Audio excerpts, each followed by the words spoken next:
This video is sponsored by Delete Me, a service that will remove and stop your personal information and data from being sold online. Use my link in the description and use code WONDER at checkout for 20% off. Ruining your life is easy. It can be accomplished in 15 easy steps. Anybody can do it. And that's perfect, because doing things that anybody can do is part of step 1. 1. Do the easy things. Always do the easy things now and save the hard things for later. Since it's always now, that should make everything easy and nothing hard. Simply put everything off that's arduous, challenging, or intimidating, and you'll never encounter any of those things, because the easy things never lead to harder, more difficult situations. 2. Do what others do. The best way to avoid hard things is to always go the pre-worn paths. Desire paths worn down by the stampedes of others' feet are always there for a good reason, because they are the easiest and shortest paths. And the easiest, shortest paths, especially those in which everyone else goes, are always the best. Refer to step 1. There is rarely anything else in any other direction. There is never any reason to stop and consider other potentially unknown or different paths. Plus, going different unknown ways is scary, and nothing good has ever come from facing the unknown. You could fail, mess up, or need to return to where you started, and that is, of course, the worst possible case. 3. Know that everyone is watching you. Of course, whenever you do anything, people are watching. They're always focused on you, waiting for you to mess up, to say and do the wrong things. Their own problems, their own self-interest, and their own complicated array of experiences perceived from the solitary viewpoint of their head suddenly fall to the wayside when you come around and do anything. They care so much about you, and they notice everything. 4. Know that everyone is remembering you. Whenever you do inevitably say and do the wrong things, it's important to remember that not only will other people notice and care, but they'll also remember and think about it again. Often, most likely. Perhaps it will be at a dinner, a weekend outing, or an early morning at the office. In any or all of these moments, that one thing you did that one time will surely come up and be thought of or talked about. It's important for you to dread and ruminate about this so that you avoid doing or saying anything risky, different, or hard moving forward. 5. Worry often. Think about every little detail of every action and choice you make, as well as every moment that occurs, no matter how big or small. Then, think about them again. More importantly, think especially long and hard about the uncertainty of the outcomes of your actions and choices, and the events that happen regardless of your actions and choices. All the things that you have no control over and cannot change. For the things that you're worried about that you can change, don't do anything. That would require work and likely be very difficult, which is to be avoided. Refer again to step 1. 6. Don't take the risk. Whatever it is you're worried about can be solved quite simply by just not doing it, by avoiding it, by denying it, by running away from it, or by hiding from it. All options work equally well here. Even if you have the means to leave, stay in that job you have for as long as you can. Don't start that new project. Don't say hello to that new person. Don't accept any invites to any new things. The easiest way to never fail, to never mess up, to never exert, and to never be perceived negatively is to never try anything risky, never do anything new, and never be perceived at all. 7. Complain often. If steps 1 through 6 are not working for you, complain. Complain hard and often. You are a victim of misfortune. Assuming you are following the process here, you have done everything right and nothing wrong. Not only are you a victim, but you're a special kind of victim, one that no one else can understand.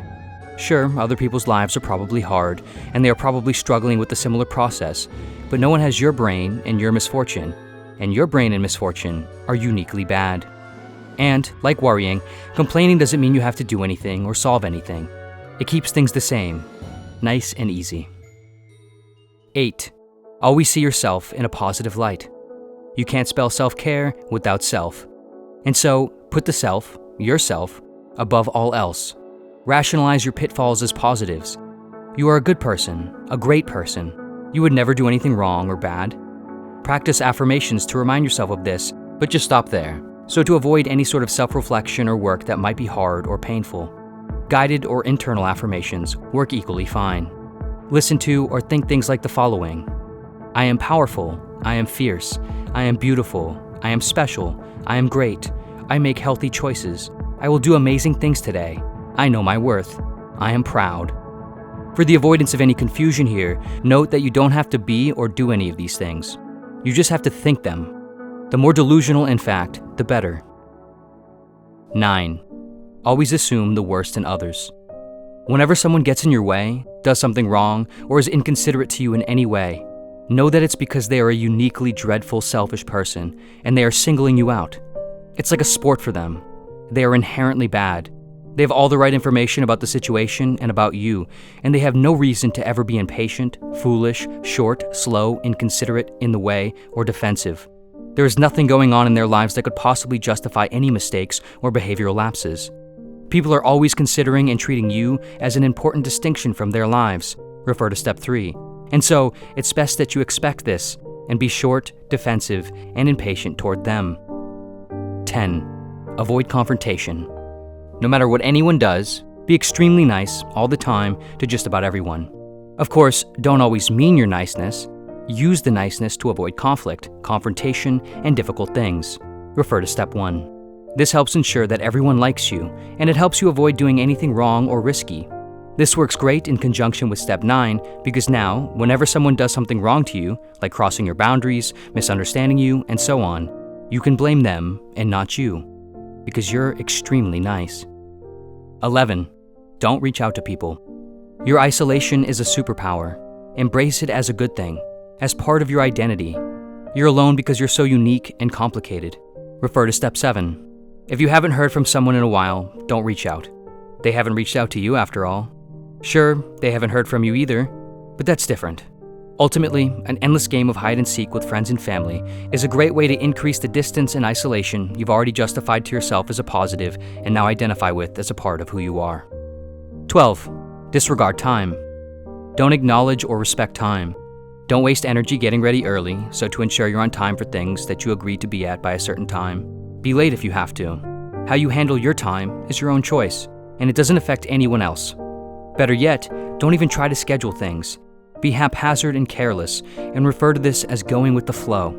Don't make commitments that might be annoying, even if they might be important, and don't follow through well on the commitments you do have. Having little to no responsibilities and obligations, and not caring much about the ones you do have, makes it easy to not do anything wrong or feel negatively about yourself. 13. Don't ever think about death. Death is far too unsettling to think about. Sure, it will happen to you, but it's better to pretend that it won't. Live like you aren't aging, like this isn't the youngest you'll ever be, and like this won't all end forever. Put everything off. Don't undertake meaningful challenges in hopes of overcoming and becoming. Outsource your decisions to the factory of others. Don't take risks that might lead to circumstances of independence and authenticity. Let people slip away and neglect trying to reconnect or make new connections. Waste time by not respecting it. Deny responsibility and resist reality. Have everything right now and complain about it all. You have so much time. You have so much time to do the things you care about, to love the people you care about, and to appreciate what you have. You don't need to do those things right now. Time will stop if you pretend it isn't ticking. 14. Don't try anything different. If steps 1 through 13 still aren't working for you, don't try anything different. Don't try different ways of thinking or different ways of being. Don't experiment, don't explore, don't deviate. Don't dedicate any energy to new habits, hobbies, or people. Stick to the process. Trust the process. 15. Regret. Increasingly look back on your life with regret and realize how much you missed and gave up, how much you ruined unnecessarily. Loathe yourself for being so foolish, and then regret and loathe yourself more for regretting and loathing yourself, which, like complaining and worrying about what you cannot change, solves nothing. Then, close your eyes one final time and do that thing that was never going to happen to you.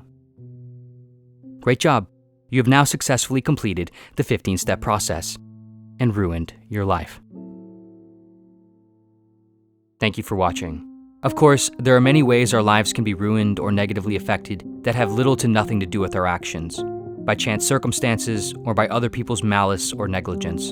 In many of these cases, all we can do is hope for the best. In other cases, however, there are measures we can take to ensure against them. One unique way our lives can be negatively affected today is through the use and sale of our online data and personal information. There are hundreds of data broker websites that make tons of money selling your information to third parties. Information that you provide when buying things or filling out forms, like your name, social security number, home address, and so on. At best, this can lead to relentless spam, and at worst, it can lead to identity theft, scams, fraud, stalking, or harassment. Although you legally have the right to stop these data brokers, it can be incredibly daunting, overwhelming, and time-consuming to handle them on your own. This video's sponsor, Delete Me, is a personal information removal service that takes all the legwork out of the process and does essentially everything for you. All you have to do is go through a short sign-up process, grant Delete Me permission to work on your behalf, provide them with the information you want removed, and then they do the rest. In 7 days, you'll receive a privacy report showing what was found, where, and what has already been removed. Delete Me will then continue to monitor sites and repeat the removal process as needed, providing you with regularly updated reports. You can also submit custom removal requests at any time. Without Delete Me, this process is like playing an endless game of whack-a-mole. With Delete Me, it's like unplugging the game. Maintain your protection and peace of mind by using the link in the description or going to joindeleteme.com/wonder and use code WONDER at checkout to receive 20% off.